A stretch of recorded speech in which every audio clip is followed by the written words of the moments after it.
Hello friends, welcome to our channel. టేస్టీగా మన సర్వపిండి ఏ విధంగా చేయాలో చూద్దామండి. 1 కప్పు వరకు నేను జొన్న పిండిని తీసుకుంటున్నానండి. ఇందులోకి ముందుగా వేపుకొని పెట్టుకున్న పల్లీలను వేసుకుంటున్నాను. దాంతోపాటు నువ్వులను కూడా నేను కొద్దిగా యాడ్ చేస్తున్నానండి. మనం ఈజీగా చేసుకోవచ్చు, టేస్టీగా ఉంటుంది. ముందుగా నానబెట్టుకున్న శనగపప్పును కూడా నేను 1/2 కప్పు వరకు నేను యాడ్ చేస్తున్నానండి. మా అమ్మమ్మ స్టైల్లో నేను ట్రై చేశాను, చాలా బాగా వచ్చిందండి.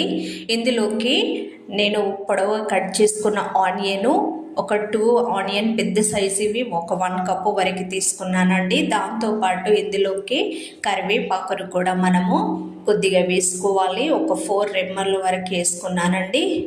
అదేవిధంగా దీనిలోకి కొద్దిగా స్టఫ్ను మనము అరేంజ్ చేసుకుందాము. దాని కొరకి ఒక 5-6 మిర్చి, వెల్లుల్లి రెబ్బలు, దాంతోపాటు 1/2 కప్పు జీలకర్ర వేసుకొని పేస్ట్ చేసుకోవాలి. ఇందులోకి సాల్ట్ యాడ్ చేసి పేస్ట్ని కూడా ఇందులోకి మనము యాడ్ చేసుకొని ఒక 3 టేబుల్ స్పూన్ వరకు మనము ఆయిల్ని యాడ్ చేయాలండి. చాలా టేస్టీ ఉంటుంది. ఈ విధంగా పచ్చిది మనం నూనె ఇందులో యాడ్ చేసుకొని, అదేవిధంగా ఇందులో ఉన్న వాటర్ కంటెంట్ ఉంటుంది కదా ఆనియన్లో కానీ మిర్చిలో, ఫస్ట్ మనం ఈ విధంగా మనము బాగా కలుపుకున్న తర్వాతనే కొద్దిగా వాటర్ పోసుకుంటూ మనము పూర్తిగా కలుపుకోవాలండి. నేను వాటర్ మాత్రము హీట్ వాటర్ని యాడ్ చేస్తున్నాను. మనకి హీట్ వాటర్ యాడ్ చేస్తే మనకి ఈజీగా పిండి మెత్తగా కూడా అవుతుందండి.